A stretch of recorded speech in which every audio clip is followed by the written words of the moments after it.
পেঁপের পায়েস নামটি যেমন ব্যতিক্রম, এর টেস্টও অসাধারণ। এটি বানানোর জন্য আমি প্রথমেই 1.5 লিটার দুধ জাল করে নিলাম। দুধ জাল করার সময় আমি তাতে 4-5টা এলাচ, দারচিনি এবং 2-3টা তেজপাতা দিয়ে দুধটাকে ভালো করে জাল করে নিলাম এবং আমি আমার স্বাদ মতো চিনি দিয়ে নিলাম।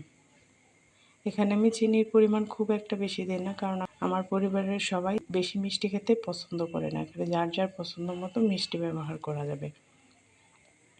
এভাবে আমি অল্প আছে দুধ জাল দিয়ে 1/2 লিটার মতো কমিয়ে নিলাম, মানে 1.5 লিটার দুধ জাল দিয়ে 1 লিটারের মতো করে নিব এবং আমি তাতে 1/2 কাপের মতো দুধের মালাই অ্যাড করে নিলাম।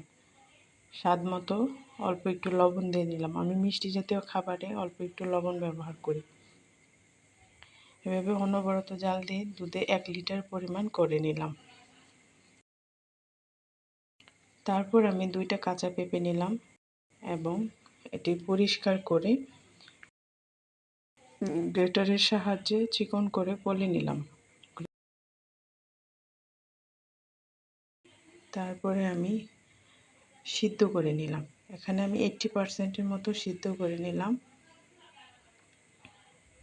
তারপর ঠান্ডা পানিতে ধুয়ে হাতে চেপে চেপে যতটুকু এক্সট্রা পানি ছিল তাকে সরিয়ে নিলাম।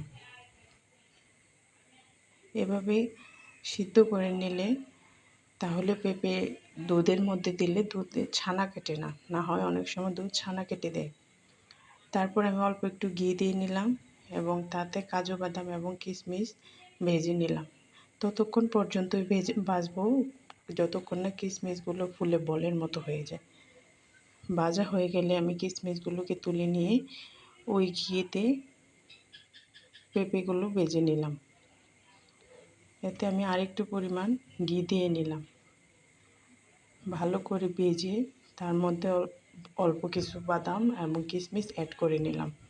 এভাবে হালকা একটু ভেজে নিলে সুন্দর সেন্ট আসে পেঁপের মধ্যে। তারপর আমি দুধ থেকে এলাচ, দারচিনিগুলো তুলে নিলাম এবং দুধ দিয়ে অনবরত জাল দিয়ে এটিকে ঘন করে নিলাম, একটু ক্রিমি মালাই টাইপের।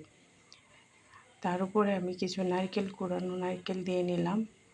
আমার পরিবার যে কোনো মিষ্টান্ন খাবারে নারকেল কুড়া দিয়ে খেতে খুবই পছন্দ করে, যার জন্য আমি এখানে আমার পছন্দ মতো নারকেল অ্যাড করে নিলাম।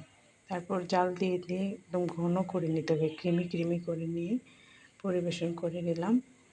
আমি যে বাটিতে নিয়েছিলাম তার উপরে নারকেল এবং বাদাম এবং কিশমিশ দিয়ে পছন্দ মতো সাজিয়ে দিলাম।